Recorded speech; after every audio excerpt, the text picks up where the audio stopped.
Hey, what's going on, everybody? Kyle Means here. War Media in the house. Trying to stay dry. This rain's been a mother today, man. I'm still wound up cleaning up some rain. I'm on the second floor of a duplex, but I still had to some rain come through my window. Ain't that something? But yeah, the rain washed out the Sox game today. It's been a lot of precipitation on the south side in Chicago, throughout Chicago today. But I'm chilling, like I said, staying warm, staying cool, and putting on another episode of Monday Night Means. My man Drew, I think, should be here soon. I'm trying to connect with him, see what's up, but we'll see what's going on with him momentarily. But even without Drew, yeah. This message is funny. I just got from yeah. Even without Drew, I got a couple of guests coming on, a couple of great guests.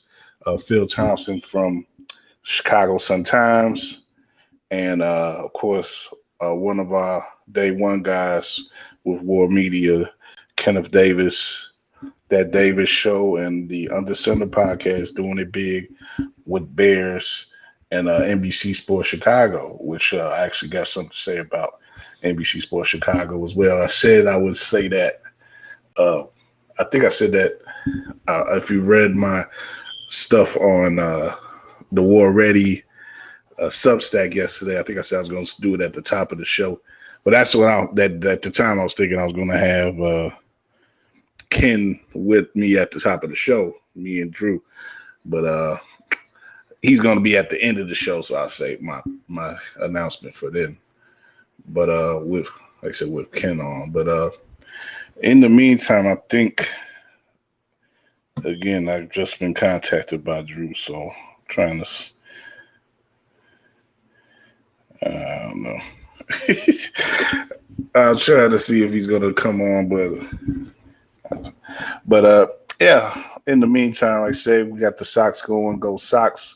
Soxtober still in effect, at least for one day, and winds up being 2 days because of this delay, this postponement. For tomorrow afternoon, the game 4 will take place. Sky, of course, win. I mean, yesterday was just a great day overall for Chicago sports. I think a day that's going to a lot of people going to remember for a long time.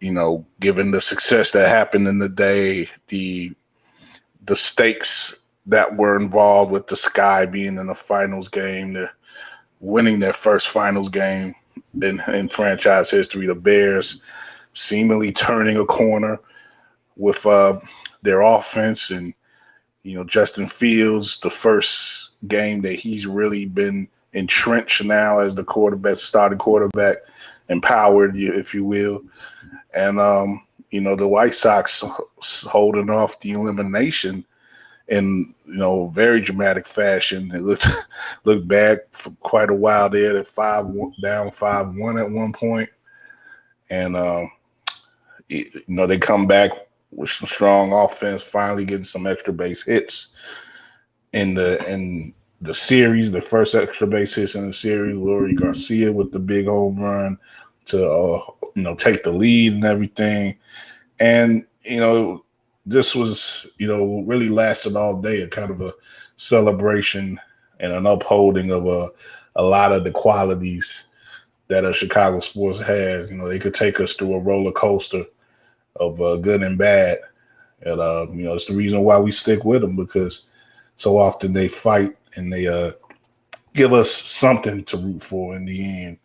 And we definitely got a lot to root for yesterday. But let me once again check it with Drew.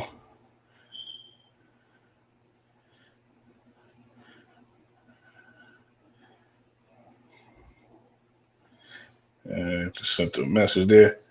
But yeah, coming out of the day, you got a Sky team that is 2 games away from a first ever world championship for them, WNBA championship. They got game 2 coming on Wednesday, and still in Phoenix. And game 3 will be in Chicago on Friday, a potential clincher. Your boy might be there, so kind of hoping for that to be the case. And the Sox, like I say, game 4 tomorrow, and the Bears entering Packer week now, all important Packer week. So we gonna get into more of all those things, and with Phil, I'm gonna do some Sky talk with Phil. I've seen him. He's been there covering the Sky for the last throughout the playoffs and stuff. I've seen him at Wintrust Arena doing his thing for the Tribune, but he's also covering the Blackhawks, which kick off their season this week, and definitely want to get him to help me preview the season. I call him the Swiss Army knife for the Tribune sports section. They really got that brother doing a little bit of everything. He's a special reporter, does a like I said, a little bit of everything for the Tribune. So and he's a good friend, so good to have him on. Should be momentarily. He might get on before Drew. Actually, let me see. Did I not send him the link? Okay. I might not have sent him the link. Damn it. Okay. Let me get through this link. I hate to show you some of the sausage. It's not pretty.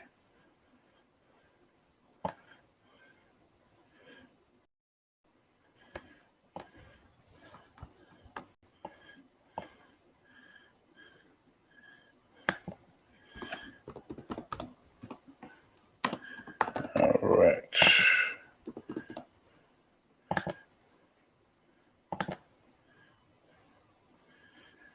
Okay. Just getting Drew the link to come on with me. Only 13 minutes after, actually 8 minutes after I went live, but 13 minutes after I wanted to. That's how efficient I am. Great job. Okay, so yeah, waiting on some folks to chop it up with me, to join me in moments, and so I could quit vamping and actually get into some real conversation. But a real cool weekend, though. Like I say, Sunday was a trip with all these games. The whole weekend. Sports was crazy. Going back to Saturday with all the college games, Alabama being upset, and you had the big Big Ten country here, Iowa and Penn State had the big clash and everything, and of course the boxing. If you was in the boxing, and at the end of that night you had Fury and Wilder putting on a classic, an amazing boxing match there. Really, if you were in the sports this weekend, you got more than enough. More than enough to satiate you. And that's what a brother like me is like. So that's what I like to do. So I was pleased. Coming with a lot to talk about here, but just not getting to the start that I want. It probably was my fault because I didn't get Drew the link in time. But yeah, and I was cleaning up. Wet rain coming into my window and shit. And like I say, I'm trying to make Mondays a little better than the reputation that precedes Monday. But the Mondays will get you. The Mondays will definitely get you. But it's things starting to calm down. Like I say, by the end of this show, I think we'll be all right. And I don't know how much of this beginning I want to keep on YouTube, but yeah. See, I got the 0 up there in the corner, so I'm not even going to amplify this or blast this until I get someone on the screen with me. So maybe this would just be my own personal mistake. This will just be between me and the walls for now. All right. Yeah, am I speaking to myself or what?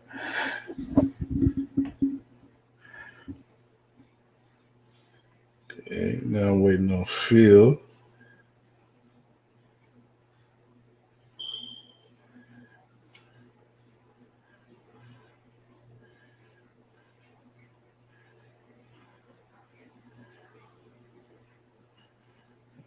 We send another something to Drew.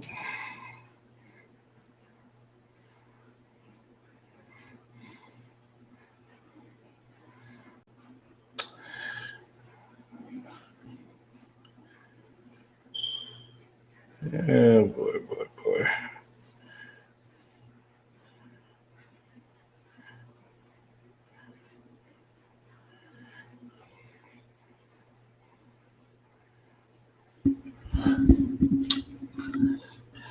Yeah. Oh, beautiful, beautiful.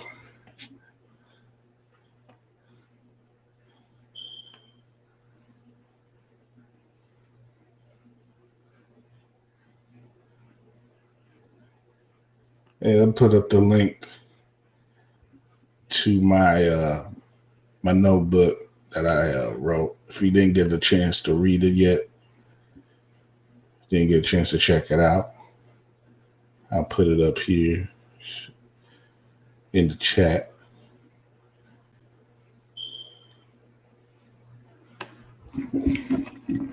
I think you see that. Yeah, you definitely see it on YouTube. I don't know if you see it on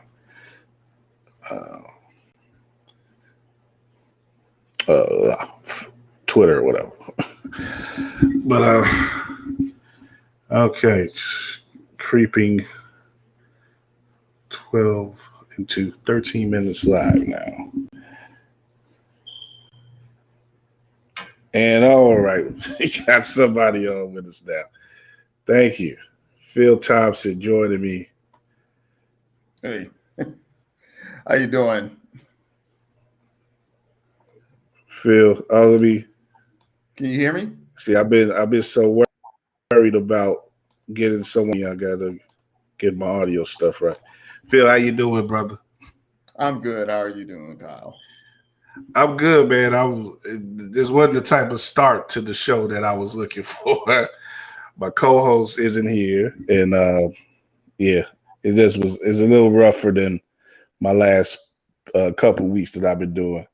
Oh, this is all good. Thanks for having me. I tried to text you. I was having some trouble getting in.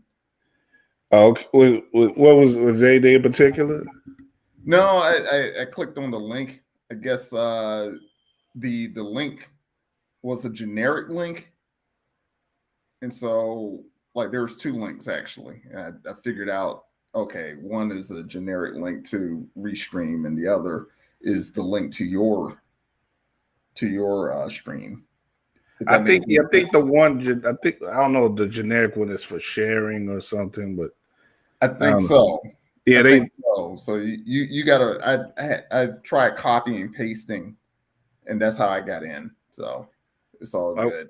I'm glad you figured it out without me, because I had enough on my plate the past 15 minutes. But it's okay. I'm glad to have you on, man. Like I said, it's always a pleasure to talk to you, man. And same to you. Yeah, like I'll just go into what I was planning to talk to with you, because you know, I was just vamping before you came on, talking about yesterday and how busy it was and momentous it was. And, you know, a lot of successful stuff happened yesterday between the Sky and the Bears and the Sox. And, you know, I think the Sky really set it off. You know, I want to start off with you in the sky. I know that you've been sort of let off the hook, I guess, a little bit with the sky coverage because my guy James K is writing about the sky now for the finals, but for you guys, but you have been there for the playoffs. Let me get on Drew now, my co-host. Yep. How you doing, Drew? Drew? All right, how you guys doing? Yeah, sorry, man. I didn't send you the link for today. I sent you the link for tomorrow for our other show that we doing. So that was on me, man. It's all good. I was in here watching Black Widow finally with my girlfriend. I was like, oh, I didn't know he was gonna be on. All right, let me let me grab this computer real quick. Well, I appreciate you interrupting the movie for me, man. But yeah, we got Phil Thompson here, the Tribune. We just getting into some talk about the sky and how their success yesterday. Maybe setting them up for a championship run here, man. We 2 wins away for them. They got the win in Phoenix, and they got another shot to really take control of the series in Game 2 on Wednesday. But Phil, going back to what I was saying, you've been covering the team. I've seen you at the arena throughout the playoffs, and what are your thoughts on that? How they were able to jump out and take that Game 1 yesterday. Well, let me say, I mean, I'm glad I was able to do at least some of the coverage. I had to pivot to Blackhawks because the season is starting Wednesday, so our man James K had to take over, and thank you to James. As far as the sky, I think one of the keys that they've done is very similar to what they did against the Connecticut Sun. Is they made their bigs down low uncomfortable. They crowd them. I think they're good about closing out. When they try to pass out to the perimeter, their defense is just overall is improved. I mean, the bigs used to kill the sky. This, Kyle. I mean, you've seen the bigs just have their way. Folks like Griner and Duana Bonner, Tina Charles from the New York Liberty. I mean, it used to be a thing where they had no kind of interior defense. James Wade seems to have solved that issue since he's been in Chicago. Yeah, you got so much athleticism in their front and toughness in their front court. With Stephanie Dolson and Azurá Stevens and Candace being the cherry on top this year. She just does so many great things on both ends of the court, and the team it sort of melds around her. Whenever she's on the court, we've talked about this a lot on our basketball show, Running with WARR, and on here as well. Like, just the success with her on the court versus off the court is obvious. It's by the results, and it seems that now that she's been healthy throughout the playoffs, there hasn't been any interruptions, anything. To that, the team has just gotten better and better with each game. Yeah, no, absolutely. And I think one of the great things you see with them is these defined roles. I mean, Kalia Copper always has had athleticism. It's just her finding a way to get her game under control. And you see what you get when you get a controlled Kalia Copper. I mean, I kind of look at it as controlled chaos because she's still like really emotional and dynamic out there, but when she plays smart, it's phenomenal. And then you have Courtney Vandersloot. Oh yeah. When you have Courtney Vandersloot directing things, she's always going to make smart plays. That allows Candace Parker to sit back and pick her battles and just come in at the absolute moments that they need her. And with Azurá doing what she does in the post to what you were saying, Kyle. I mean, that's a tough combination right there. Yeah. And you look at the runs they had, like it was like a 17-2 run to end the first half. And that seemed to be something that the Mercury in particular had some trouble with. Like, I wrote about it yesterday. They gave up that 24-0 run to the Aces in their last series. That seemed to be just the wrong way to go when you're going against this Sky team, because they're so good at getting into passing lanes and getting the ball out in transition. Yes. They've just really been expert at that in these playoffs, and they've been getting points in transition, fast break points. They've been beating all their opponents in that particular stat. And I know Tarasi said it wasn't tired, but if you got to chase those, those stallions that the Sky got up and down the court, you're gonna get tired eventually. Yeah, absolutely. What are your thoughts, Drew? So I've just been impressed. The games that I've seen, the parts of the games that I've been able to see. You spoke to Copper's kind of just being everywhere in the controlled chaos, just how she's like everywhere. She's everywhere, offensively and defensively. She pulled down 10 rebounds yesterday to go along with her team high contributions and points. Just the way that this team was kind of, it almost like they flipped the switch. Like they had to have their backs against the wall in order for us to see what we thought they would be before this season started, when they picked up Candace Parker. We talked a lot about the Sky and their expectations all throughout this season, and how things haven't been going their way because of injury, because of Olympic duties, and the whole 9 yards. And then all of a sudden, here they are, like Coach Wade said, who would have thought 2.5 weeks ago that they would have stolen home court in the finals? Like, it's a crazy turn of events, but at the same time, this is where we all thought they would be.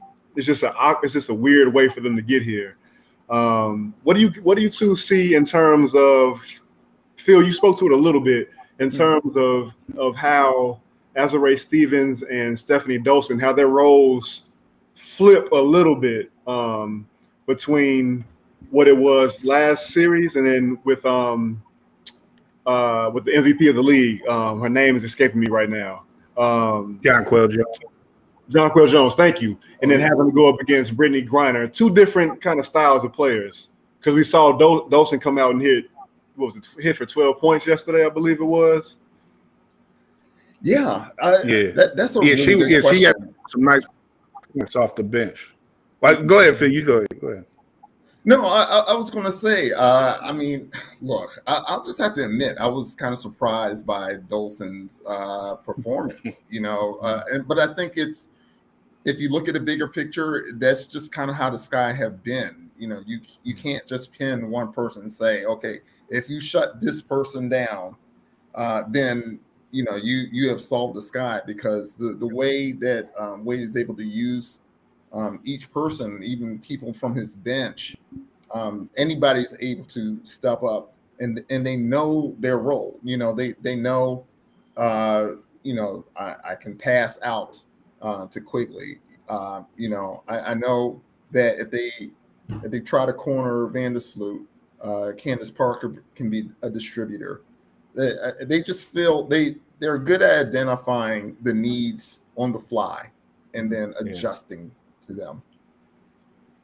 That's a good point. And it's can I just fast one? Because somebody else said something else that I thought was, it might have been you, Kyle, about the apologies if it was you, Drew, but about the transition.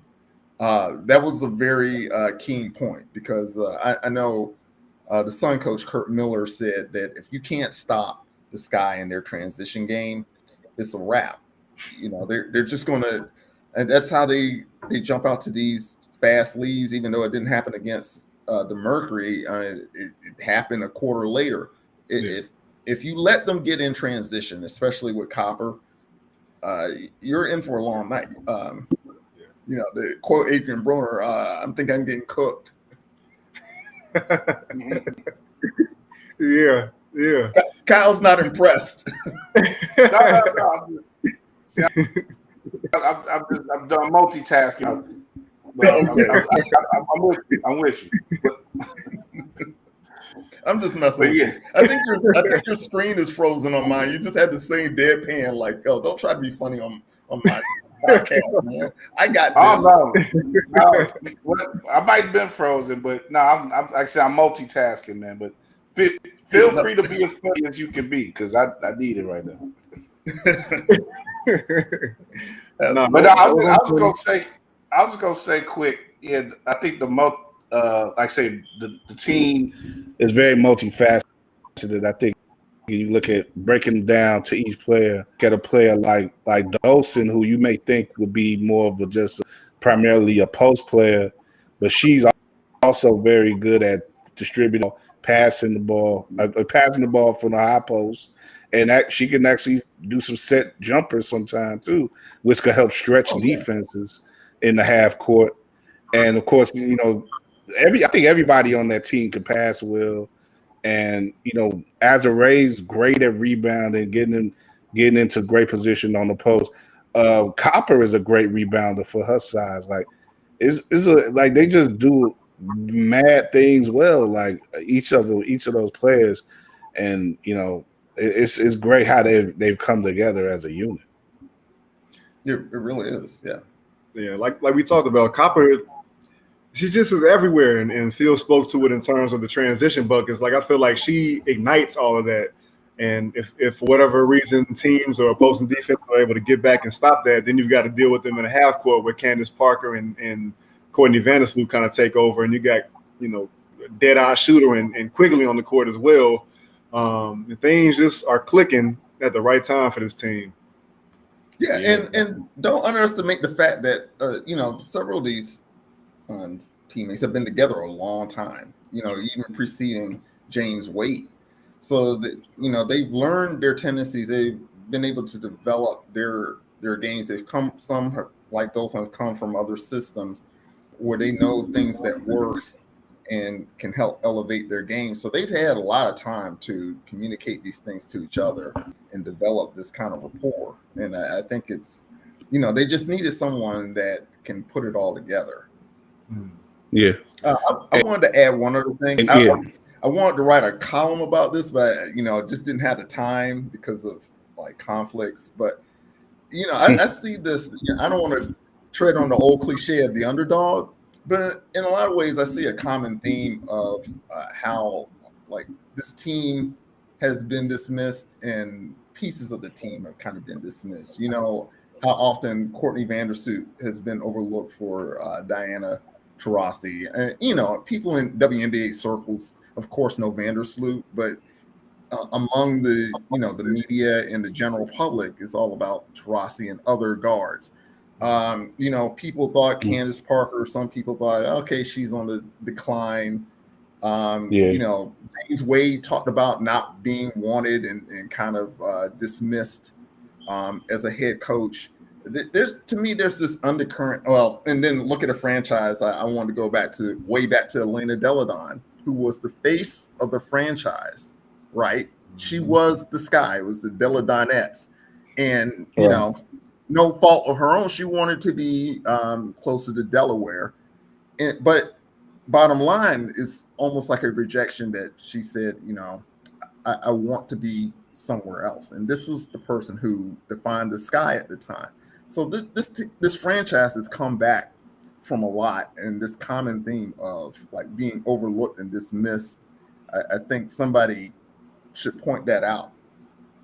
That's a great point, man. And like it's taken a lot of time. Like it's 8 seasons, essentially 7 years, and like that 14 team, which interestingly enough, they went against Phoenix as well in the finals.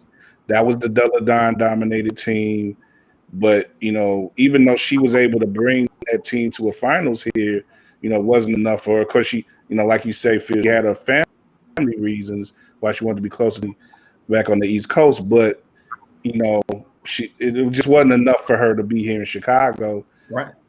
They had to build it up brick by brick again. They've went through a couple coaches, a couple of general managers, and they end up finding one guy in James Wade who's able to fill both shoes. Vanderquigs, that duo, is the only teammates that are left from that 14 team. And so you have pretty much a whole new team. even though those two are such keys, they become even more important to the franchise in the time since then. But they just, like I said, they just built a team up from scratch.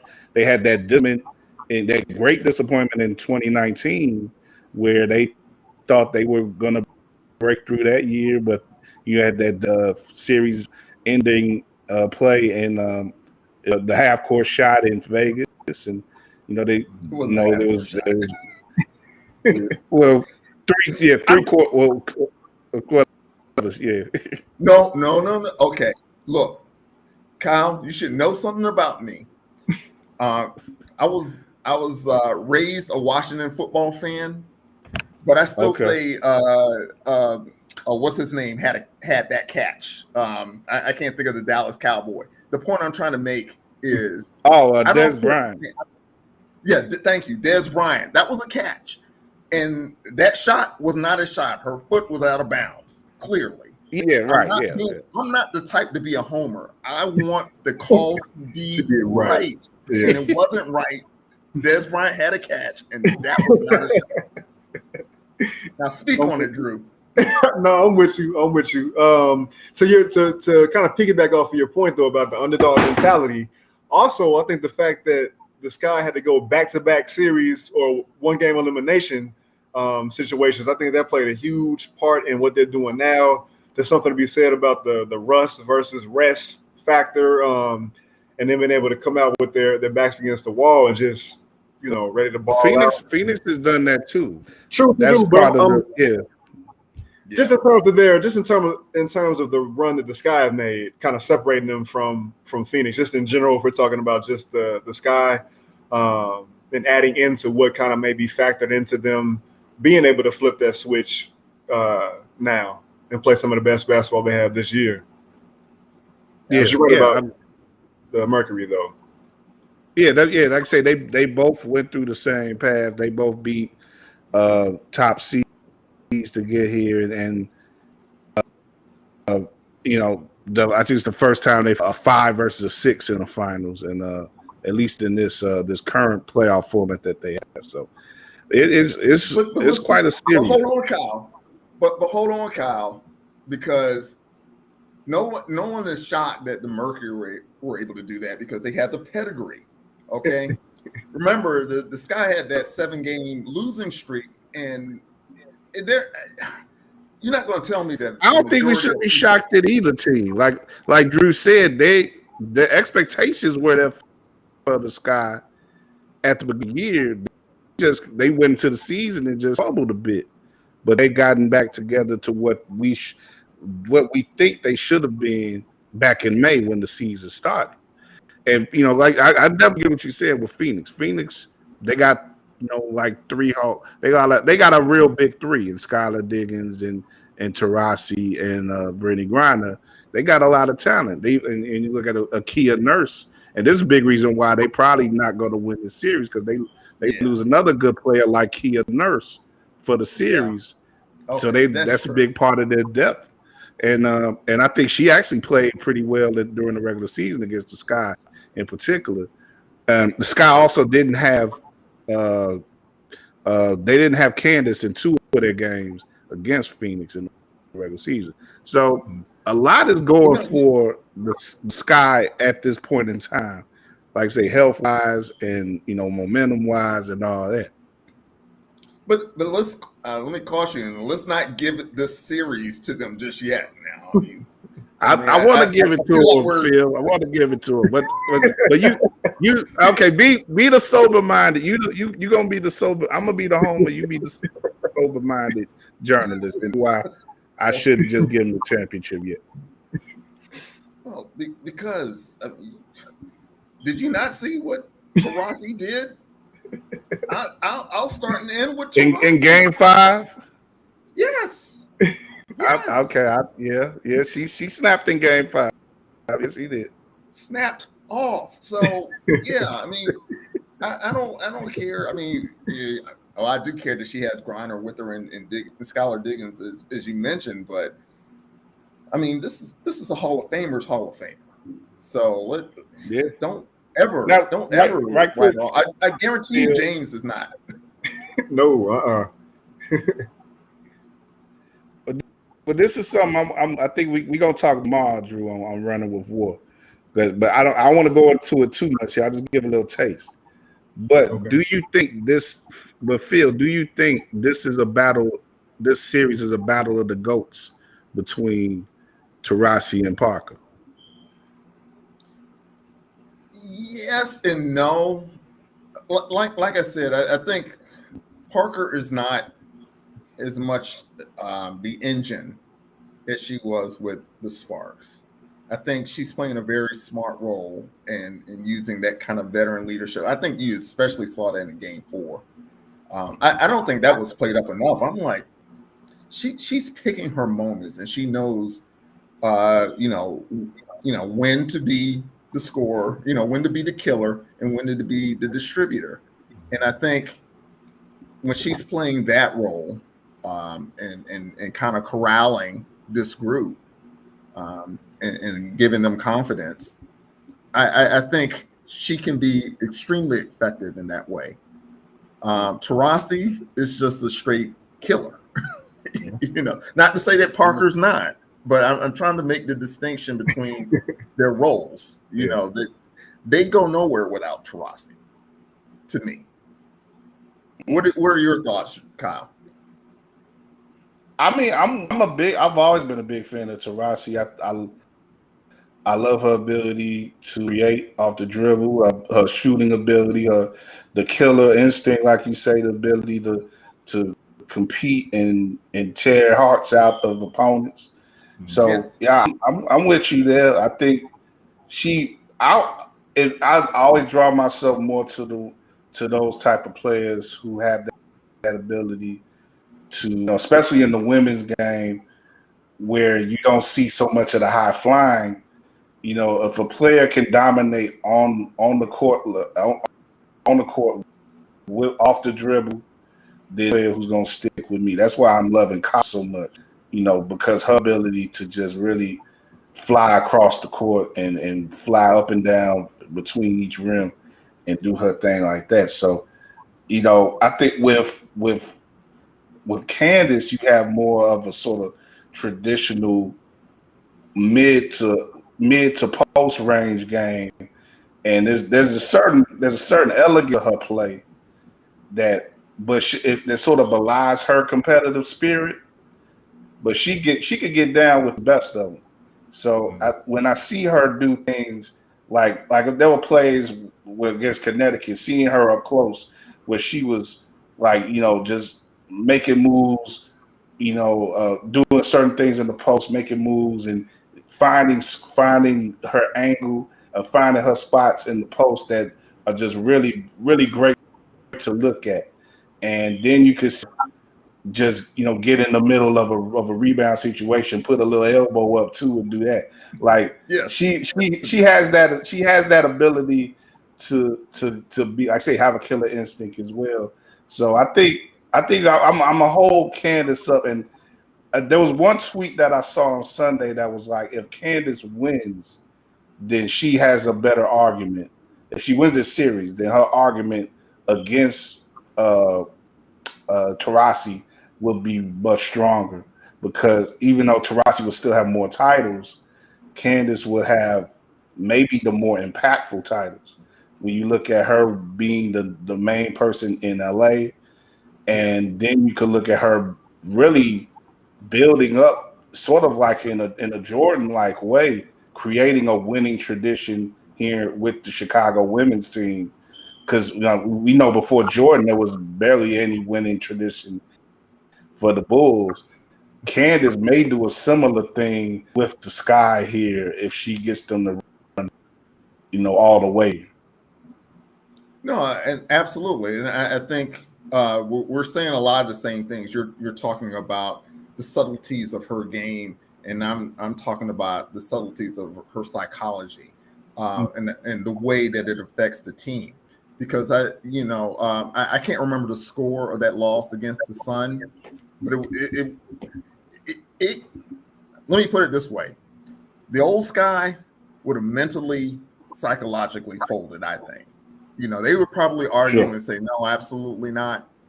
But the way we saw that a lot in the bubble. We saw that a lot in the bubble field. Yeah. Them fold, yeah, them fold. But go ahead with your point, because I was just backing you up, because, like you said, mentally in the past couple of years, especially, they have folded at particular points where they were challenged. Yes, absolutely. I couldn't have said it better. So, when you infuse, because look at her history, like all the disappointments that she had and what she had to go through to finally get that championship. A lot. I'm sure she didn't want to be like the Buffalo Bills of her sport. She's too talented for that, but you have to build up a certain mental fortitude at a certain point. And I say the same thing with, Quigley and Vandersloot, all the turmoil that they had to go through with this franchise, and they're still standing.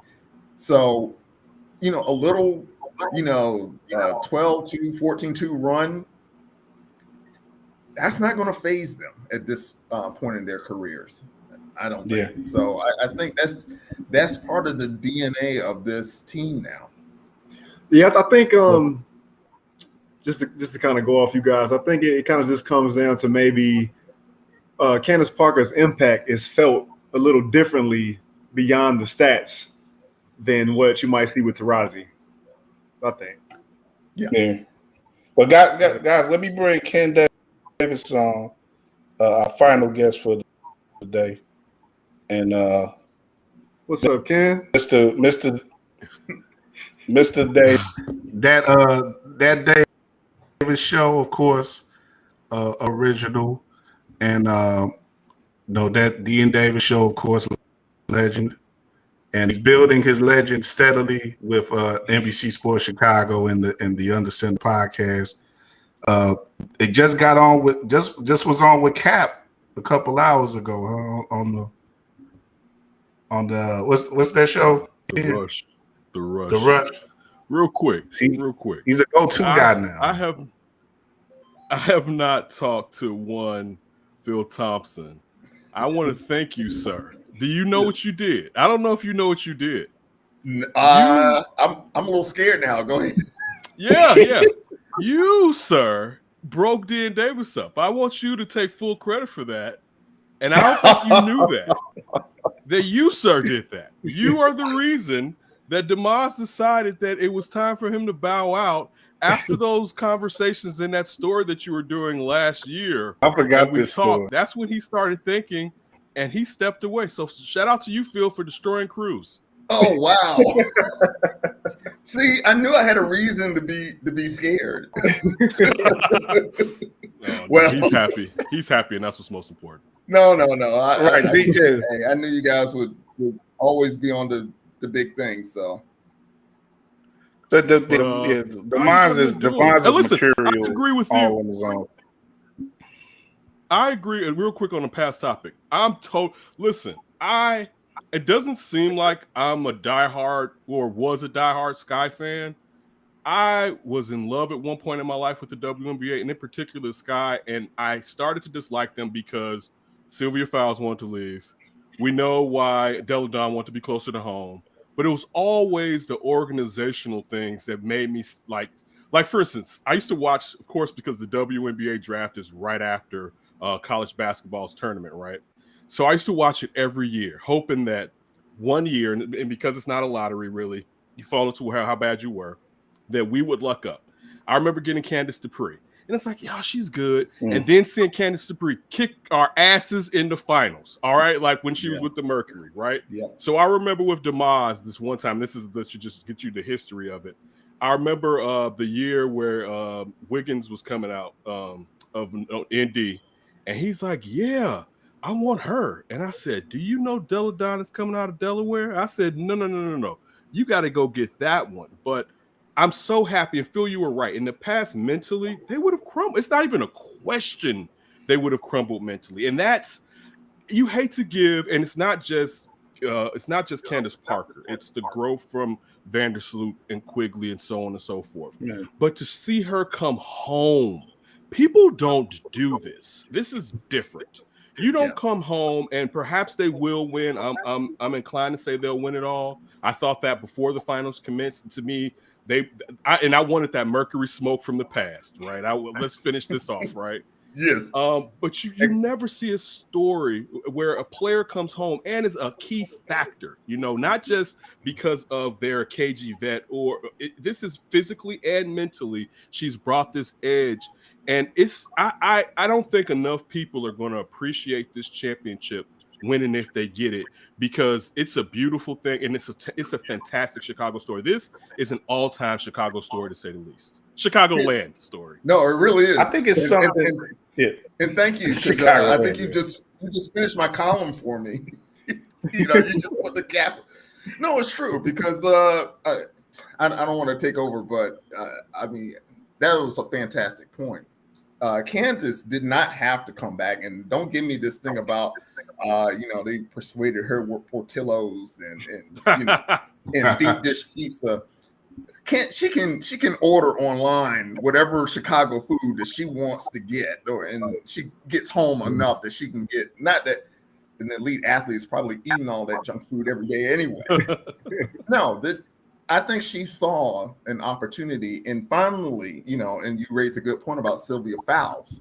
That was another rejection. Finally, somebody accepted and said, "You're worthy. I think I can be a part of elevating you to another level." Yeah. So that was a great point. I just had to co-sign that point because I thought it was a fantastic point. It's very meaningful. You can have your show back, Kyle. It's good. It's good. You guys are all bringing up good stuff. Kim, I wanted you to bring in a quick point on the Sky as well. I know you've been rooting for them again. So it's all the city, at least the ones who, like I say, who are into basketball like that. I think they have been getting behind this team, and I think this team right now it's great how they've been able to maneuver themselves to get some shine within this very busy schedule that we all have right now. When you talk about the Sox and the Bears being, interesting if not competitive, and the Bulls showing themselves possibly competitive, the Sky may be the best story, at least right now, in the city, and that's meaningful. But when you look at that crowd that they had, Phil, you were there, that they had for that game 4, celebrities and all type of all type of energy and ESPN national television crowd. Like, they showed out for the city and for that franchise. It's the type of thing that really, for me, welcome back after the pandemic and everything, putting in that broader sense. It welcomed back a real sports moment yesterday with the Sox too, but just a real energetic, memorable sports moment for me. And in the more specific basketball sense, real playoff energetic that we haven't had since 20 Bulls. Like, that's not something that we could take for granted in Chicago. Was it legit? Yeah. It wasn't legit. I mean, we kind of knew. I mean, it was. I don't want to. Well, we was wishing on a star. We was wishing on a star. Yes. But that energy that you get from some kind of competitive basketball, playoff basketball, we got to get with the Sky, and it's meaningful. Like I said, what kind of legs the story will have, that'll probably depend on what they have beyond this year. But for this year, thing of Candace coming back, like you say, Ken, and showing herself to be a lioness in winter as it is, still a great player in her 13, 14. It's been a lot to take in and a marvel to marvel at. So, but I want to get too stuck on that. We wish the Sky well. Definitely thumbs up on them buying the Sky. Going to the Chicago Sports Exchange stuff. But Phil, I want to bring you on, of course, also to talk a little bit about the Hawks. I called before you came on. I called you the Swiss Army knife of the Tribune, and they Right. got you doing the Hawks coverage. First that this isn't your first rodeo with the Hawks, right? You covered them before. Yeah, well, I really started like I had done isolated stories before, but really started when Jimmy Greenfield left the Tribune, and I jumped on right after NBA All-Star game, and the pandemic happens, so it's been an interesting run since then with the Blackhawks. How have you liked? I I mean, always I know it's kind of some beats you see more brothers than others. I know that this beat is going to be it's a little challenging in some ways socially, but how have you been being treated so far on the beat? It's been great. And you raised a good point. I went from covering the Bulls to covering the Blackhawks, so it was a shock to the system. I'll put it that way. But it's been all good though. Everybody's been pretty welcoming and kind of showing me the ropes of the beat. So yeah, it's been good. I'm not going to say that there's any prejudice or anything in the Hawks organization. You went from Wakanda to Frozen. He went from Wakanda to Siberia. Yeah. Oh man, why you gotta do me like that, Ken? I love it. Actually, anytime I'm reading it and I see you covering the Blackhawks, I love getting to the bottom of the page and seeing you covering the Blackhawks. I mean, in general, being a great journalist, but also being a brother and showing, because you're setting up generations for the future to know you don't have to limit yourself. And that's the beauty of it, and that all these sports are open to us. You don't have to stick to the things that people may think that we should be covering. So I always enjoy seeing your name and your picture. I appreciate that. Thank you. Thank you.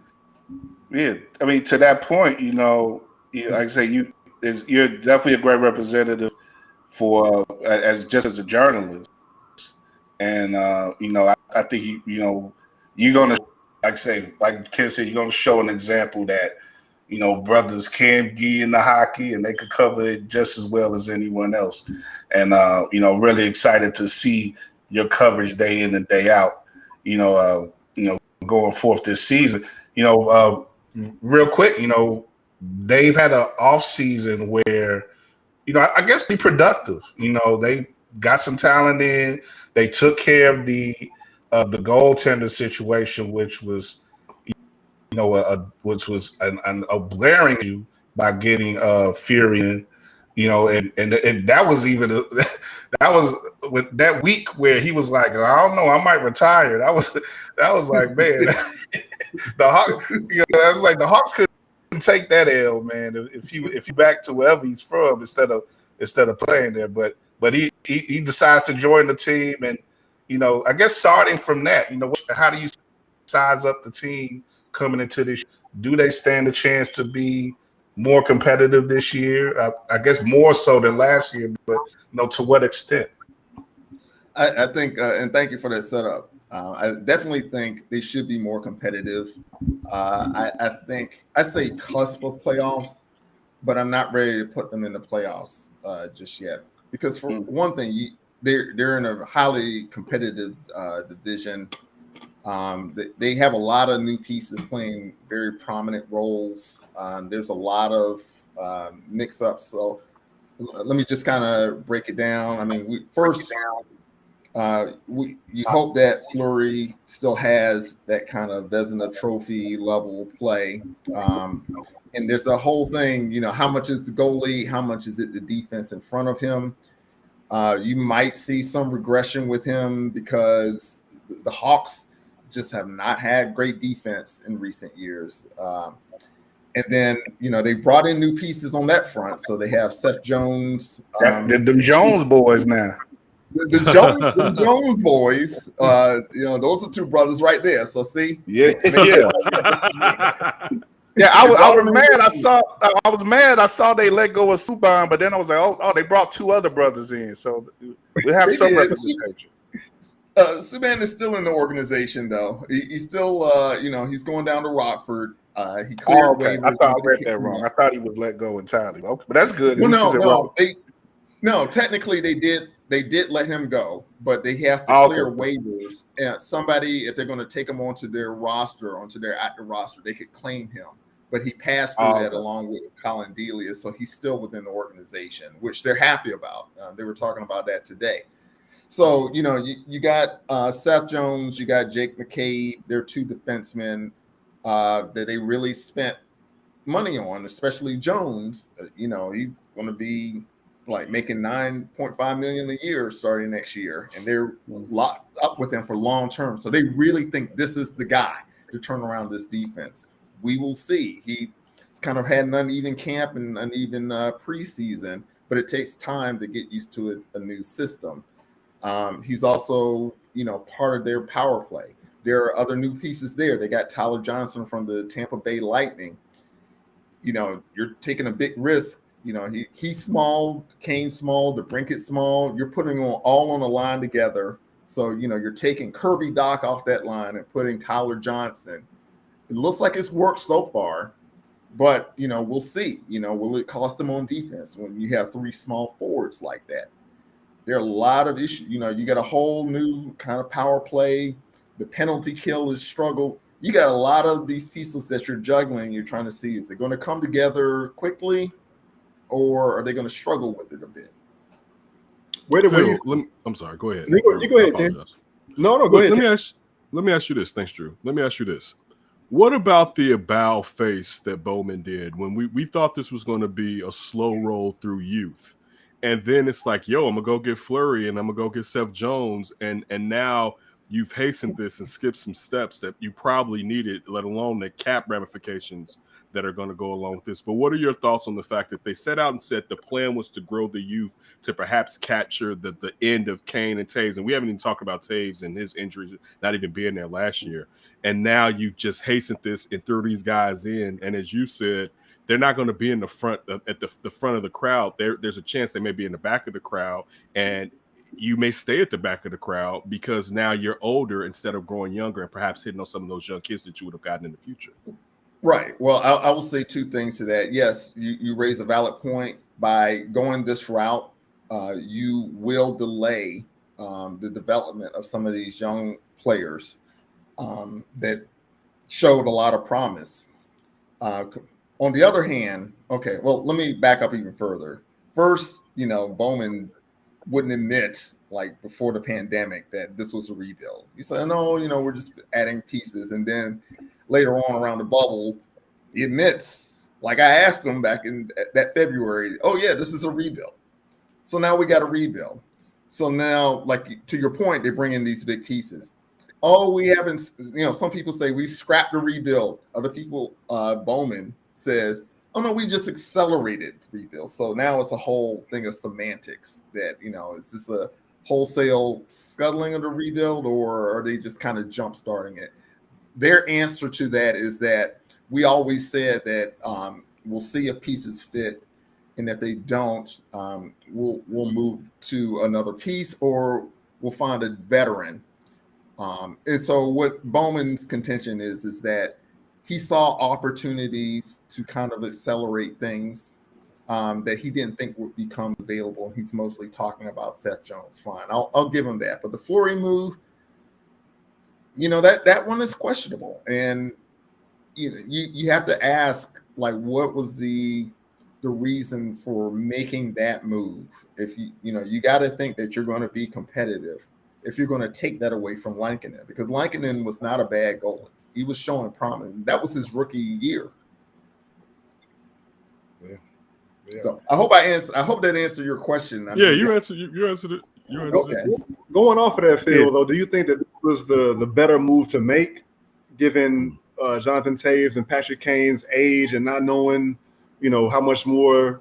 I don't want to say how much more they got left in the tank, because Kane played extremely well last season, but just doing the most that he can to put them in a better position team-wise to take advantage of what they do have left. No, absolutely. And I think you hit on it exactly, Drew. You got to look at some of the factors, the things, and the players are not going to admit to, and the management's not going to admit to. But we're not that far away. A couple of years from the end of their contracts before they become unrestricted free agents.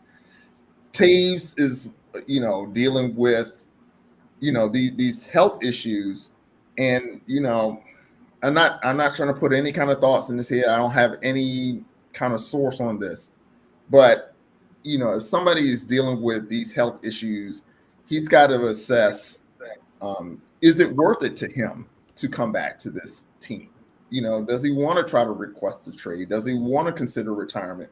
I mean, they've been losing guys from the championship teams, Corey Crawford, Seabrook, Andrew Shaw, Duncan Keith wanted to go back to be closer to his son, and so he got a trade to the Edmonton Oilers.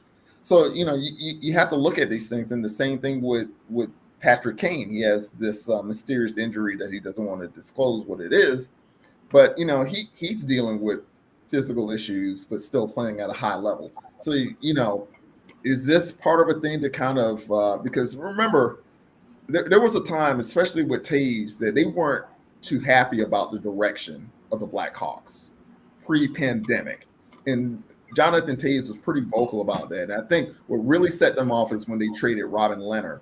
So they really liked that guy, and it's like, what are we doing here? You kind of yanked this opportunity. We still thought we had a chance to make the playoffs.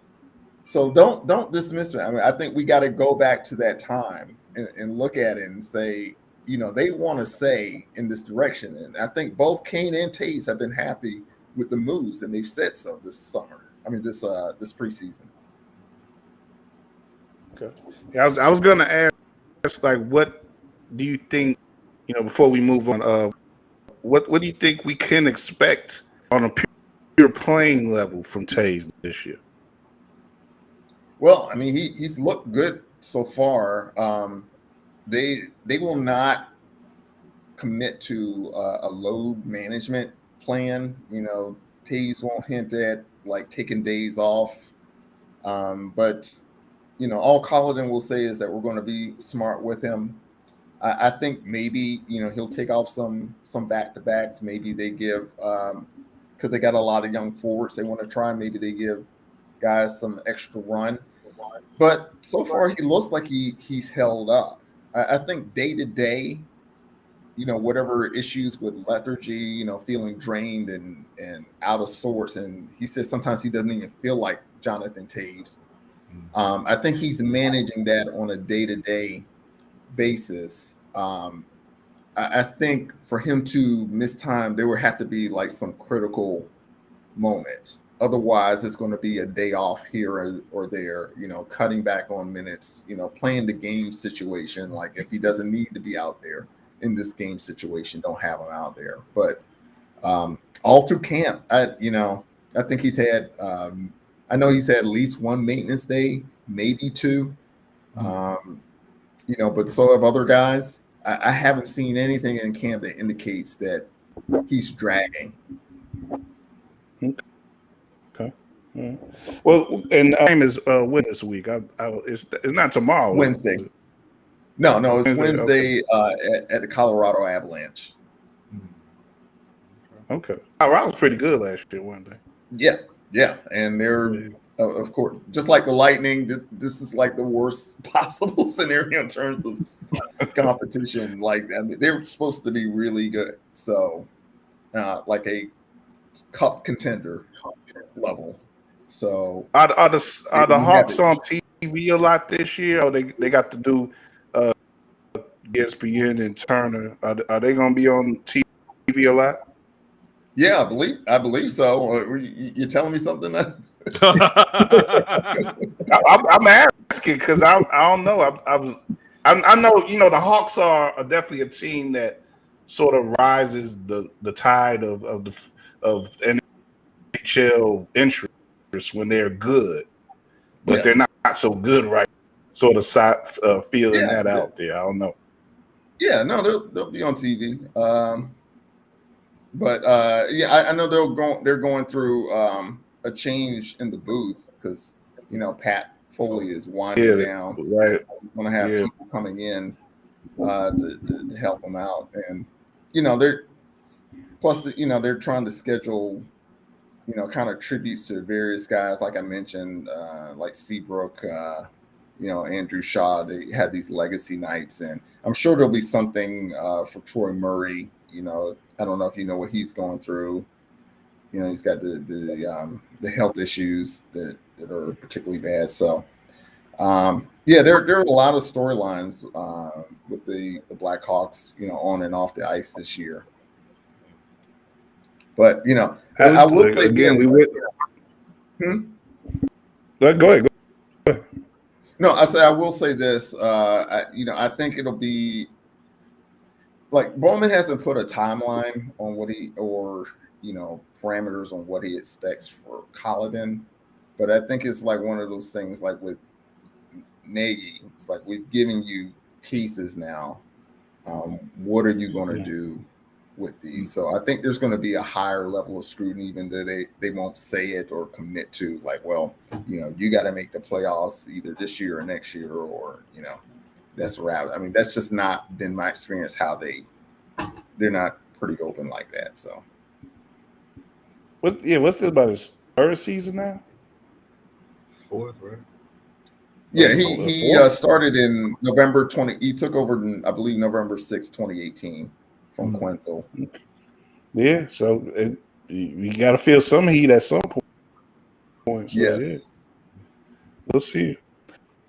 But like I said, definitely, hope the Hawks give us another something to root for as the older and every so. We'll see how they go about. I'm definitely gonna look forward to Phil's coverage in the Tribune. But appreciate you helping us get something, because I didn't have much myself. On the Hawks entering the season. I was afraid I was gonna holler at Sid about that, but I could never get him to answer emails. Anyway, I'll try to get us off by the end of, by the top of the hour here. Phil and of course my guy Ken, man, I'm glad to have you on tonight. For my announcement a little later. But before that, I want to talk to you about, of course, you doing your thing with NBC, and numbers and a lot of with the Under Center podcast. We haven't even talked to Bears really on the show yet. We went on like me Drew and DeMond's last off for like 50 minutes on Nagy, even though they won. We was like dumping them for 50 minutes because you know how partner is about that. but they won again this week. They won and I think overall we have to feel pretty encouraged about the team. There's a lot of danger ahead with the Packer week, and after that, you got Tampa Bay. I'll just let you go off for a second here, Ken. What are your thoughts on the team, and what do you think? How will you size them up right now after the 20-9 win in Vegas? They're competitive. I think that a part of this year. Let's think about two losses. The Rams loss, and I think we all expected the Rams loss, right? But that loss still was like, hold up, this may be a lot worse, especially when we talk about defensively. Because I think in preseason and training camp, we thought, you know what? The defense seems like it may be closer to what it used to be. It's never going to be 2018, but it seems closer to what it used to be. And I think most of us believe that Robert Quinn couldn't be as bad as he was last year. I don't think we thought this early on he was going to play this well, though. I thought you was going to get maybe 70 or 50% of what you're getting right now. Even against the run at times, which, historically he hasn't been a good run stopper. It's been frustrating. Then you look at the Browns game and it being compounded by Justin Fields' first start, and you're like, oh, so you guys may just get 5 victories this season. You know what I'm saying? But when you see how well the defense is playing, and Bill Shanahan laser, because he loves to run the ball, which Matt Nagy doesn't, And Kyle Shanahan makes running sexy, even though, if you want to be smart, you got to show your brilliance in the passing game. But Bill Lazor's commitment to running the ball. And on top of that, the fact that I think during that Lions victory, I know all of us had to have a feeling where it kind of dawned on you, oh, this season could be totally different if David Montgomery is seriously injured. And to see that Damian Williams and rookie Khalil Herbert, the grit that they ran, I mean, these guys are getting 4 yards consistently.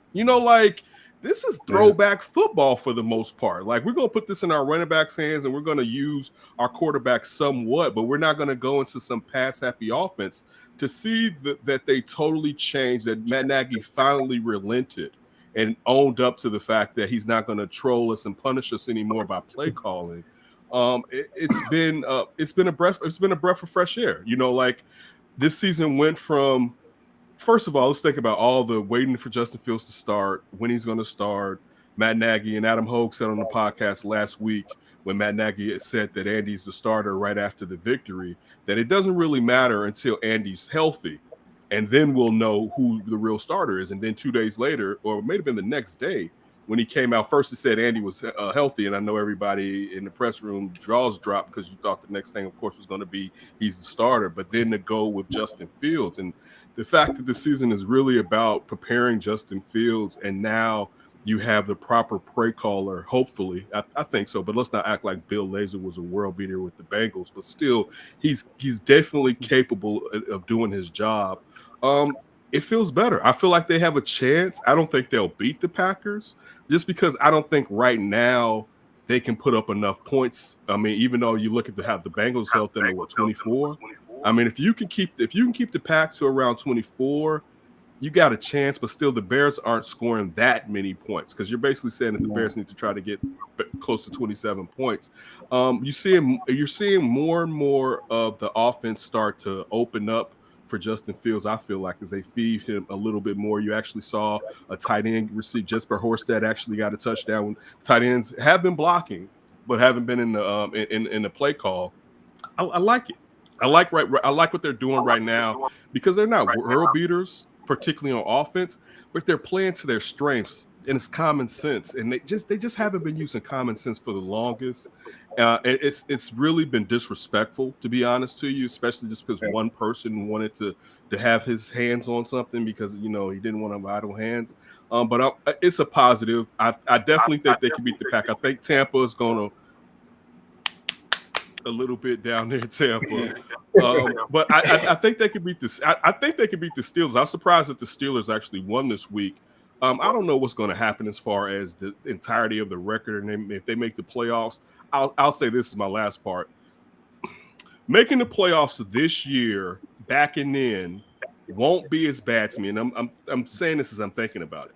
It won't be as bad to me as last year, because last year you went through the 6-game losing streak. You went to the offensive line being in shambles. You went to winning versus teams that were bad. This year, looking at how rough the schedule is compared to last year, but also having a rookie quarterback, if you end up backing in, I would give them more props than I gave them last year if they can pull that off this season. Yeah.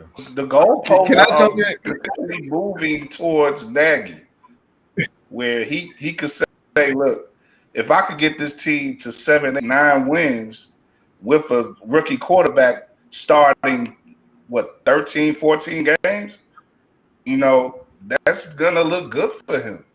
And if Fields is getting the right experience along the way, and for somehow if he's being cradled by Lazor and kept away from Nagy's influence enough, maybe they will have something of the guy that maybe they will have the guy that they know that they want at the end of this season. I'm not even gonna get into Nagy's. I'm not gonna really get. I was kind of thinking about it, but I'm not gonna get into really where he is, his job security wise yet. It's still early for that. He's gotten some sense knocked into him. Somebody knocked to him over the past week, and it was right on time. That's all I'm gonna say about that. Look, first, let me say, Ken, you're speaking my language, and I'm glad you're on top of you're totally on top of this Bears thing. But I have some comments that I want to put in the phrase of questions for you. Am I mistaken, or did Bill Lazor have to take over last season with the play calling? How is it that we got back to Nagy calling the plays again? Was there general manager malpractice with Ryan Pace deciding that because I got 2 rookie offensive linemen that I could afford to dispatch, Charles Leno and Bobby Massey, even though, they're not all-stars, but they're serviceable offensive linemen. And I'm going to put my rookie behind, this offensive line sight unseen. Mm-hmm. Wasn't it Pace that hired Nagy with just like basically a minute of play calling experience himself? So, maybe I have a lot of Phil, questions. maybe a minute. Focus on Nagy, but I want to get into the Pace thing too. Look. So it's funny. About 2 weeks ago on Under Center, we had Alex Brown, and Alex was speaking about Ryan Pace, and he's like, basically he's giving Ryan Pace a pass, and while he's doing it, it's me and Siafa on the show, and he's like, I've known Ryan for 10 years. I said, hold up. And then Siafa starts, I said, he was the player personnel guy when you were down there, so you have an affinity for him. That's why you're covering for him with the New Orleans when he was the Saints, right? But Alex said this, and I asked him, I said, why is it that Ryan Pace didn't control the situation and basically say to Nagy, for both of our benefit, but in particular for yours, it's proven this isn't your strength. We should probably go with Bill rather than switching back because your ego. So that's definitely malfeasance on Ryan. But no, Alex told me that a general manager shouldn't do that because he's crossing over to territory that's not his. He hired Matt Nagy. That was Matt Nagy's territory. I disagree, but he's a professional player. Again, because I'll say this. Even let's just say, Phil, you have an editor, right? At some point, if you are just totally messing up, it's on that. It's not on the editor, but especially if you're in the editor of close, for that editor to come to you and say, listen, this is what you can do to improve said work, blah, blah, Skippy, whatever. That's not infringing on your job duties. That's the person telling you, I'm going to tell you this before the next move is you out the door. All right. That's just benefiting you. And then getting back to your point, as far as the offensive lineman, I've been arguing with people. I'll say this. Okay, you let Massey go.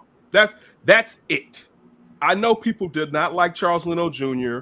I'm not saying, and I know you're not, Phil, that we're the chairman and the co-chairman of the Charles Leno Jr. fan club. I'm not saying that. But you had a serviceable left tackle on low money who last year wasn't playing as bad as he did in 2019. The real thing is people never got 2019 out of their head when it came to Charles Leno Jr., all the false starts, all the missed assignments. People never really got that out of their head. Last year, that wasn't him last year. That was more of a Jermaine Ifedi when he was healthy. It's, to me, made no sense whatsoever. If you were going to bring in Tevin Jenkins, Larry Borum, all right, Tevin Jenkins, you're a second-round pick that a lot of people looked at as a first-round value. Perhaps now we found out with that back injury some of the reasons why you slipped into the second round. But still, you fight for the right tackle because usually I'm going to put you at right, see how that goes for a year or two, and then I'm going to move you to the left once you become acclimated to the NFL. That's usual NFL sense. The next day, to cut Charles Leno Jr. baffled me. And it was like, now you're playing around and you're going to cut off your nose to spite your face. And people went, since we were all still drinking that draft juice and Kool-Aid that was spiked, yes. People were like, whatever. And I'm like, I still don't like that or whatever. But I said, okay, I'll play along. But then as soon as they got bitten by injury and I come back to the same people and I'm like, well, now what? And it's like, well, Charles Leno Jr. just wasn't a good person. It's just like, that's not what we're here for. All right. We're not here to debate the type of person and all this and all that. If he's in it, that's not what the point was. He was serviceable, and you got rid of a serviceable left tackle and created two problems when you didn't need to. So that was terrible on Ryan Pace. Now I know that there are some problems due to the pandemic, money wise, while they moved around. But to me, even if you had to cut Kyle Fuller All right, and that to me is worse than Charles. In some ways, is worse than Charles Leno Jr. But a tackle is more important than a cornerback, to be honest with you. Because if you cannot protect your quarterback for nothing, then the game is basically over. You know, you can scheme a little bit to cover a cornerback, and you can use a safety over top to kind of help a quarterback, right? Yes. But for them to get rid of Charles Leno Jr., people are like, well, look what Charles Leno Jr. did out there to Ryan Fitzpatrick. Listen, it's Jason Peters. His veteran guile, of course, is better than Charles Leno Jr., right? But Charles Leno Jr. is available, and that's to me was a real big issue that you didn't need to cause. If you had sat there and let's even just say through training camp, I still wouldn't agree with it. That you had an open competition, and towards the end of training camp, you felt, okay, Charles, we're going to release you before the season starts because this kid is over here killing it. Then okay, and I still would be like, you don't know, you may need that guy, you know what I'm saying, on your bench. I would have went along with it, but to me, that was probably the biggest mistake of this offseason because you didn't need to do it. It's hubris. Mm-hmm. So, Patience has a tendency, like he'll hit some extra base hits. So I'm getting into some sock stuff now, but he'll hit some extra base hits, but he got about a 250 batting average, man. It's like when he misses. Like he got some wide spots. He hits on defense. He does. I mean, he doesn't have the track record to be taking chances on offense. Is my point. Mm-hmm. Sure, and I totally agree. If you find out, fine. You know, this kid has been, like Ken said, has been killing it through camp, and we want to take this chance and let Leno go. But to just release him outright, like, oh yeah. I pat myself on the back. And you were doing it with a kid who had history of a bad back anyway. It's like, he was already taking it inherently with the kid, with Tevin Jenkins. So, And Ken, you spoke about, maybe Pace kind of letting Nagy know what it is he wants to see from him. In a way, I kind of feel like a GM shouldn't meddle, but at the same point, if you all are really collaborating about all this other stuff that you say you are, then why not that too? And just to bring it back to Nagy, Kyle, you spoke about how the goalposts are kind of being moved seemingly with every win that he gets, as long as Bill Lazor is the one calling the plays. It goes back to like, man, it's common sense. Like, it doesn't have to be this hard, Matt Nagy. It does not have to be this hard. Let Bill Lazor call these plays. Let him allow the offensive line to punch first, so they're not just constantly getting hit in the mouth doing pass rush. Play to your quarterback strengths, play to your team strengths, which appears to be, even with the great David Montgomery out, your running game. Start with that and let everything else kind of fall where it may. It just seems like common sense, like you guys said. It's sometimes it just defies logic, man. The things that go on and how it's all. Real quick, and it just crossed. Like when you have these guys and they get painted with these brushes of being offensive prodigies or masterminds or whatever, and then they get a big head, and it's like, I don't know what. Like I said, we spent 50 minutes last week psychologically breaking Nagy down. But I would love for somebody to do a real profile on him eventually and get into his head, and for him to answer these type of questions.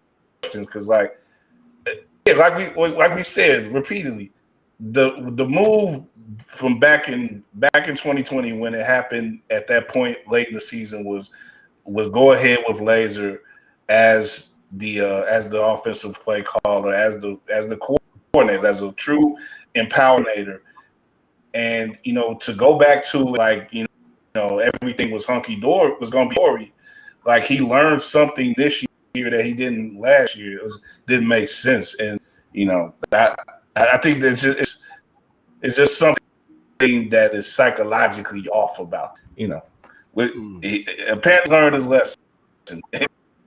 You can only hit your head against the wall so many times. So. Maybe I'll say this real quick, and I just thought about this. Look at last year when Bill Lazor took over play calling and basically unleashed David Montgomery, right? David Montgomery is in his third season. You're supposed to use these running back up. I'm not saying that like I like that, but it's just the truth of the NFL. You wasted 2 years of David Montgomery, and also, but the key is this: they've also lost wins from this. Just think, if Matt Nagy was ever as committed as Bill Lazor was to the run, that dude, they may have been in the playoffs all 3 years of Matt Nagy's existence here in Chicago, from being 8-8 the year before last year. I mean, just that's at least a victory, if not 2 more victories, if you didn't try to put everything on Mitch, if you didn't try to put everything on Nick Foles, and you play fundamental football. But that was like I was saying, the joke about Kyle Shanahan running sexy, and how a lot of quarterback whisperers don't believe they can show intelligence if they're running the football. But that's not true. You don't have to just go. Yeah, no, you can sit there and you have to run the football. Even some of the best offenses were hindered. I can go back to the greatest show on turf with those Rams of the early aughts. Their biggest problem was that the fact that Mike Martz didn't just use Marshall Faulk in a regular fashion at times. As far as, instead of scoring so much that you put so much on your defense because you flip the field so quickly. No, take some time off the clock and run that rock and keep your defense off for a certain period of time. So that, to me, is really compounds the some of the issues with Matt Nagy. And just as Phil said when he was talking about Ryan Pace, the hubris, as far as get out of your ego. You can be confident, but you have to realize sometimes when your confidence is consistently leading you down the wrong lane and it's bringing you back nothing in return. And Matt Nagy basically never did that until last week, or until whoever forced him to do it. Right. And I think you can't just look at the Bears in the bubble either. We're talking about going from Nagy, who's had all this time with this offense, to Bill Lazor, who's just running a functional offense. Mm-hmm. You look at like some of the like Joe Lombardi with the Chargers, Shane Waldron with the Seahawks, Kellen Moore with the Dallas Cowboys. As much as you talk about the Cowboys, but I mean, we're talking about people who are truly innovating or at least figuring some things. I mean, you look at that play that Kellen Moore had, that pass, that fake and pass to Ezekiel Elliott for that touchdown. I'm not saying you have to do razzle dazzle. That has to be the base of your offense. But what are we talking about here? In terms of pushing the Bears forward, we're just hoping for functional. Yeah, and it isn't. I know that's sad. That's sad when you think about it. Yeah, and we know that isn't standing Fields in the backfield like a statue. So at least over 2 weeks, they've gotten away from that. And they put the ball into their running backs' hands as well. They've slowly letting Fields make plays. They're still not letting him make plays on the fly. Eventually, they got to show more trust in him. If they want to really unlock his ability. They gave him the job.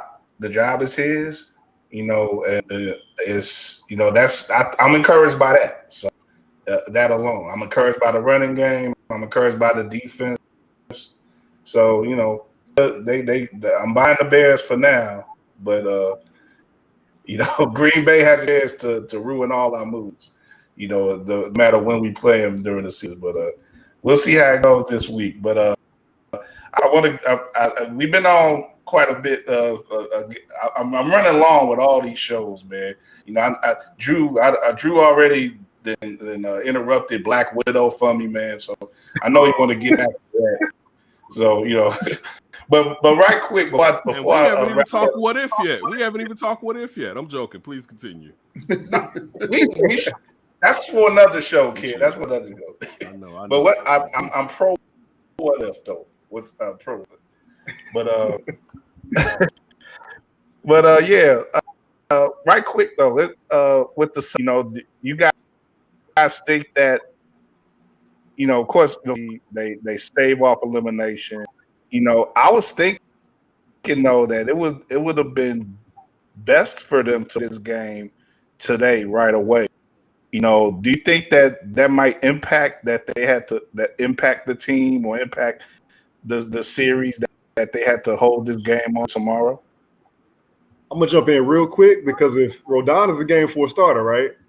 Mm-hmm. It looks like no, let that dude get another day because his velocity has been down. So if it wasn't Rodon pitching, if it was somebody else, I would be with you. But because it's Rodon pitching and he's that velocity is tapered off, I'm all for him getting another day of rest on that arm.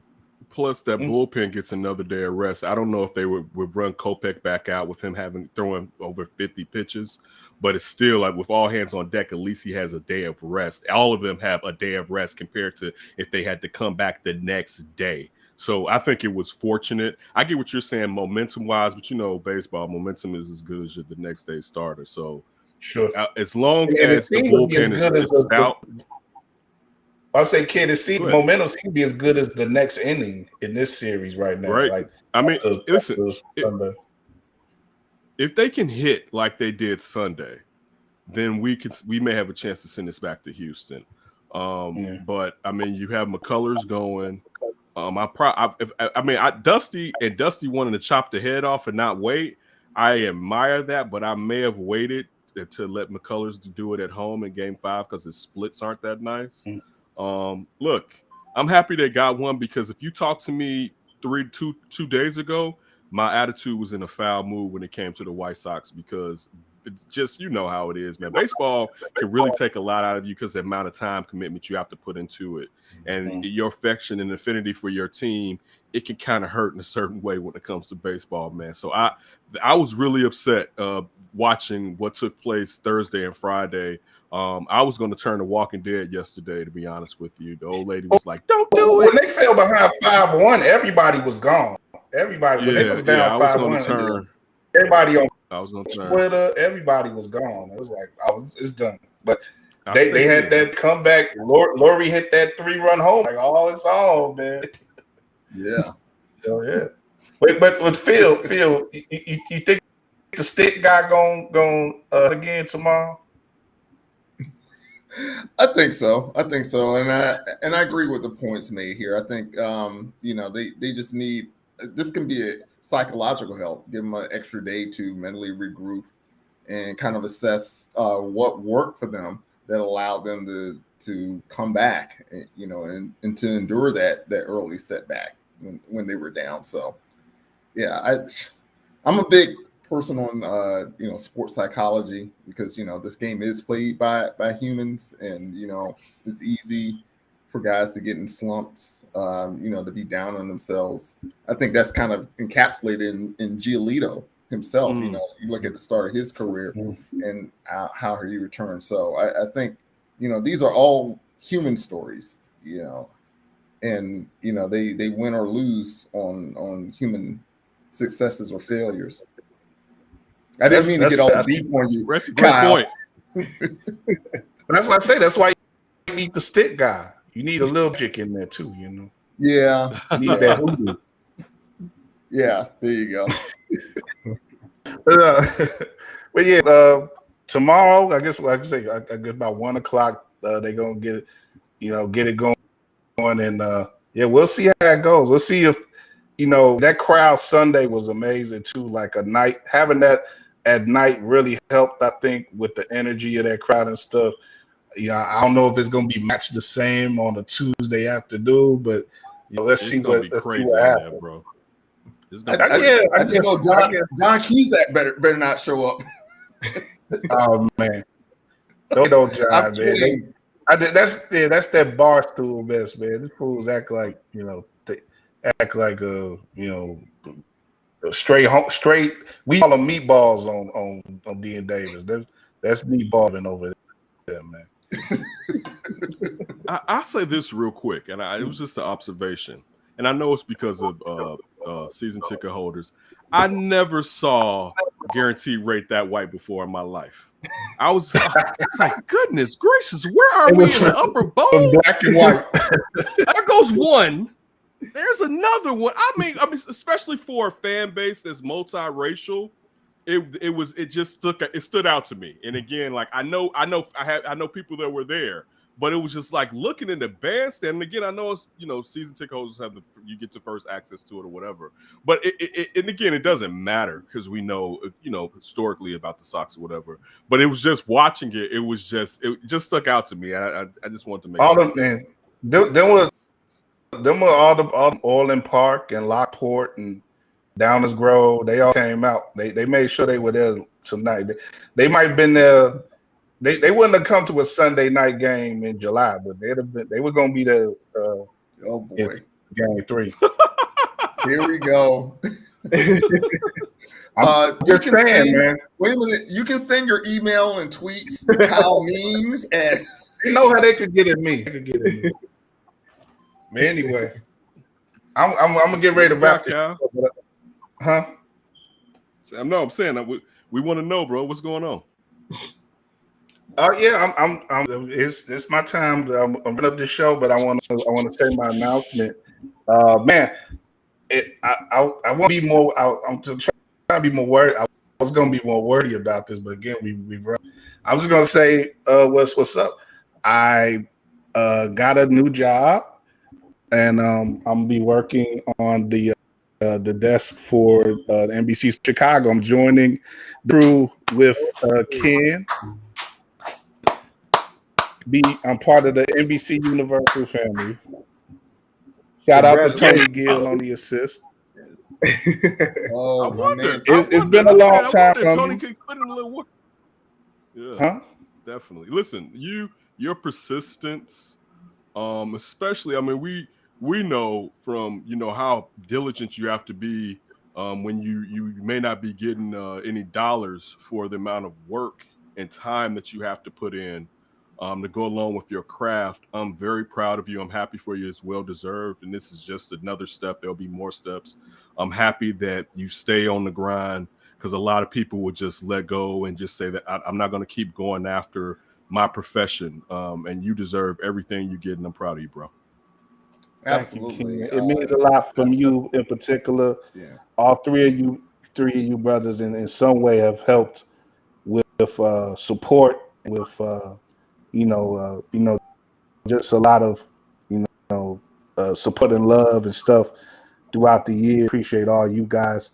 So many others who work with me throughout the years and have been there. I appreciate it, and yeah, it's great to be getting checks again for what I do.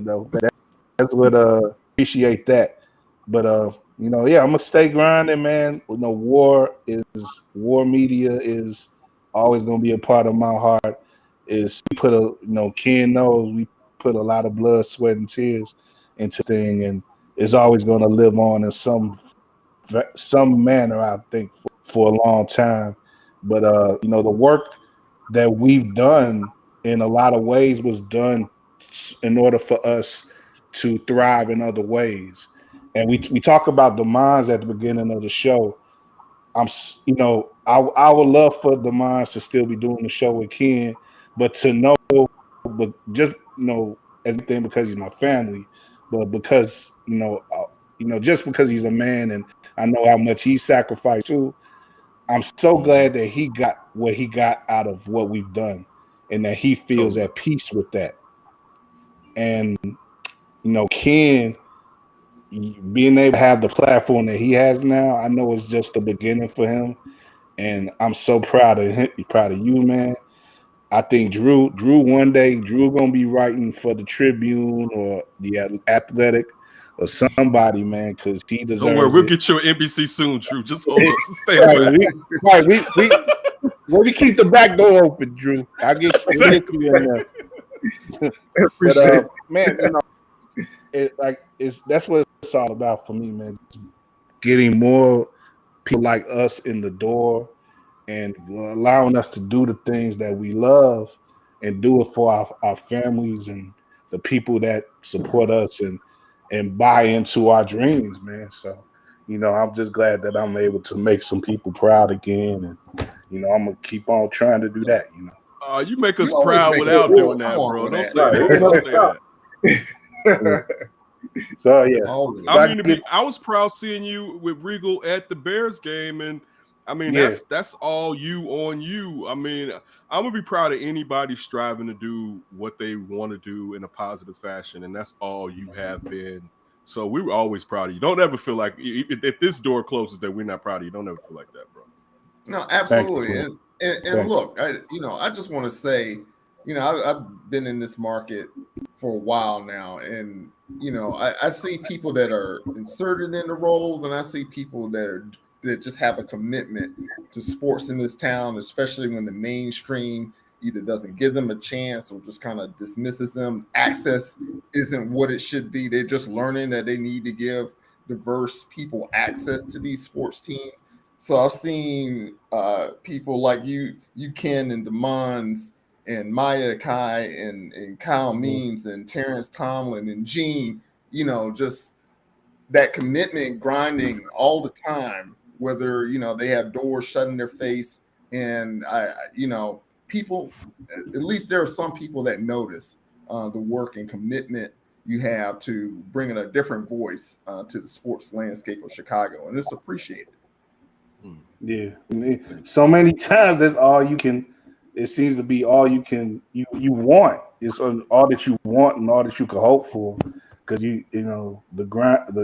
You get very little else, especially when you out there on an independent level. It can be very hard to maintain that energy and that focus and that willingness to keep going. It's like there have been times where I've been around and I was like, man, I'm just not gonna be able to do this anymore.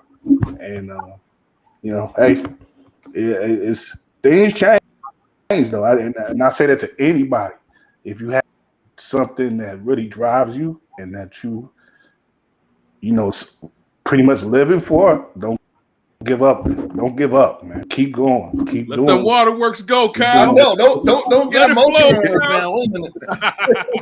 I should have signed off 5 minutes ago. No,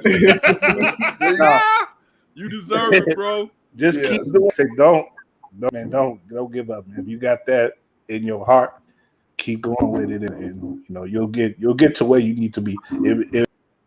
It rarely comes in the way that you expect it to come, and the timing it rarely comes when you expect it to come, but it comes eventually. Like I said, about 3-4 months ago, I was like, man, I'm done with Regal, man. I'm done with this war stuff, and in all that time, in that time since that short time, I've covered Bears games. I've covered, man. I'm working for NBC Sports Chicago, man. It's crazy how things change in a couple months. So if any of y'all out there feeling like you don't have like that path ain't forming for you, just keep fighting, man. Keep fighting. And if you need help, holler at me, man. Holler at me. I'm ready to help anybody out who wants to get on, man. So that's all I got to say. You see what you did, Ken? You got him all emotional, man. That's good. He deserves it. I think everyone's been there where you kind of feel like, man, I gave myself a year. I'd never said this. I gave myself a year. I said, all right, I'm going to see how it goes. And I went from no one wanted me to come on their show. I was like, it's getting quiet out here in these streets, right? And you know what? I kept grinding. And also I had to find my own voice. And I'm sorry, this is not supposed to be about me. I apologize. But I had to find my own voice. Man, your example means so much. That's so I love to hear your process. I had to find, because usually it's that gap in the interview where it's you go, I go, you go, I go, where actually you can do prep for whatever else is, what I'm saying? And usually I know the general questions D would kind of have, and it's like I had to do both. And some of the strengths that he has, I had to incorporate more of that. So I wanted to take time to help further refine myself, and I'm constantly still refining myself. But I put like a year on the cow, and I was like, all right, we'll reassess this in a year and see how's this going, because you put so much time into it. The last thing you want to do is walk away. And I'll say walk away if you feel unfulfilled. You don't want to walk away and feel unfulfilled. You know what I'm saying? Yeah. Because at one point, regardless of however big you get or whatever, you're gonna walk away, and it's just about having that fulfillment when you walk away. But yeah, I mean, everyone goes through, and I was gonna say this too to piggyback what Kyle said. Chicago is one of the best markets for this, even independently, because there are a lot of people, especially in the media, that will help you. This is like, like for instance, Chicago historically hasn't been like partner for partner when it's like the hip hop scene or something. In the past, that used to kind of be the storyline. The crabs in the barrel mentality, quote unquote, was the narrative. That is, I'm not saying anybody says that's the narrative when it comes to sports and media and all that, but just I've had so many nice people, and what I'm saying, like it. I couldn't really even count the bad people as many as nice people from all walks of life, that if you just show, reach out and people will help you out usually here in the city. You know what I'm saying? I'm not saying they're not some jerks. Luckily I haven't really ran into them like that, but this is one of the better, like to have a feel, you know what I'm saying, and to sit there and to take time out and to break your team up. You know what I'm saying? And I don't even know if the story dropped when he broke my team. I'm sorry. I'll stop talking about it. Oh, shout out. Wait. Let me tell you this. So let me tell you this. So you interviewed us. I'm sorry. I know we got to go. You interviewed us, right? Yeah. So we were going to go back on the score. All right. Yeah. So we were going to sit in for less, right? And this is because of the pandemic. We got to do it from home. Yeah. So, you do less. That's 5 hours of talking on the radio. All right. That's a lot of work. All right. Period. And before we did it, we had to do a video conference with Shane Reardon from 670 The Score to make sure all our equipment was working. And I said to D, I said, man, you look frazzled. What's going on? He said, man, I'll tell you after we do this. And at that point, I was like, oh, my God, it's over. And it was. And so I remember, so we did it. It was like a Labor Day or something. We did the show, or Memorial Day. We did the show. And I remember waking up Saturday like, well, let's get this over with. And we talked, and he told me, like, I'm walking away. And again, I'm happy because I see him spending time with his family. The last part, the sacrifices that people have to give to do this is a lot. I know, Drew, from, saying just away from your loved ones. Phil, you definitely know. And Kyle, the time away from your loved ones' events, there were weekends where I couldn't attend my son's practices, basically. And it leans on mom to have to do it because I'm down at the school, doing the show for free, trying to refine myself and become better, perhaps to get on a platform. And thanks to Kyle, because everything shifted when you joined, and Sid, and then Tony, and it's just the crew and collaborating and just the uplifting. I'm always just so happy to be involved with all of you gentlemen, even if we don't get enough time to really talk and connect. But I just want you all to know that I'm behind you, and if you need anything from me, I'll always be there for you. And I hope it's vice versa, but I know it's vice versa. And I say shout out to Phil. Shout out to I was gonna say shout out to NABJ, who supports and advocates for Black journalists. I gotta join. You should, man. You on TV and stuff, man.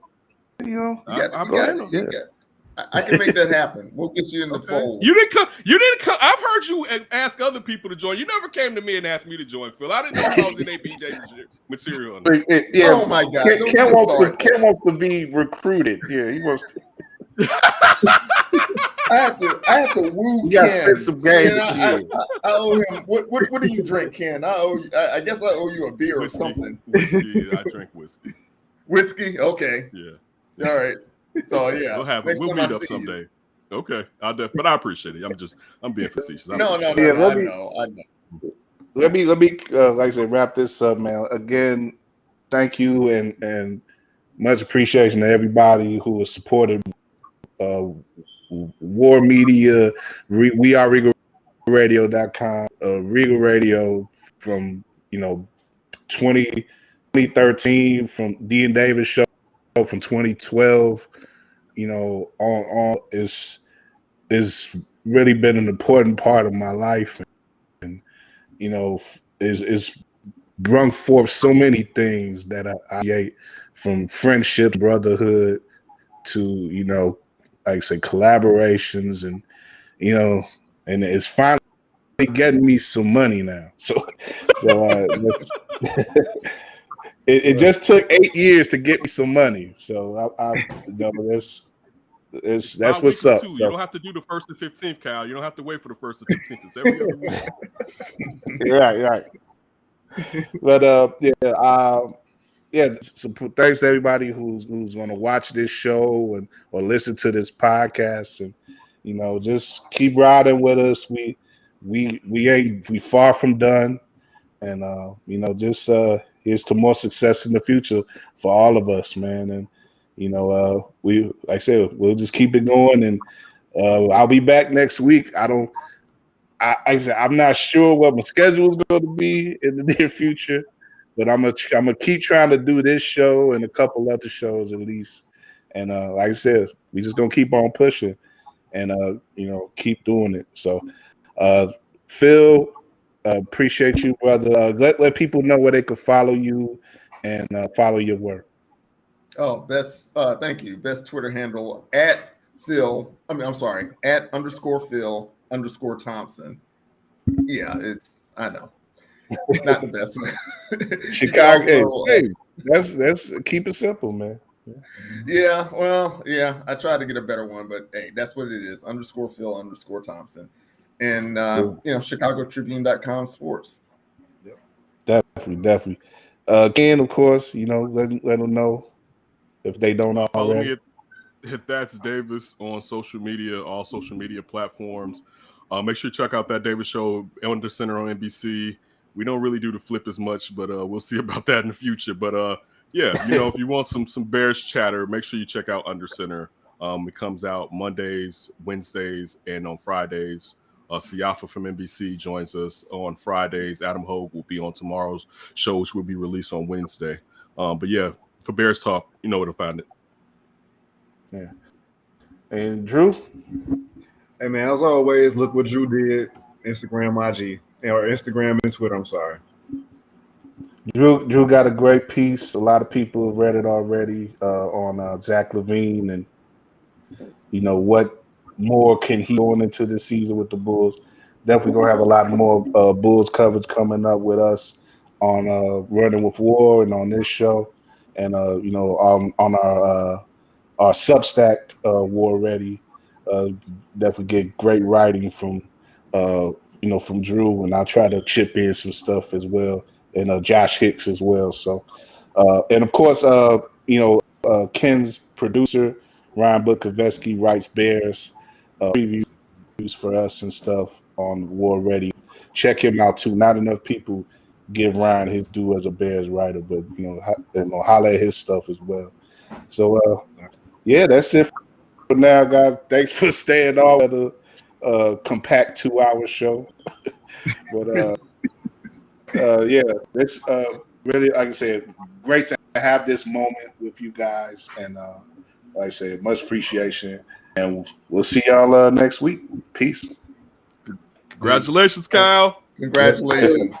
Another round. Absolutely.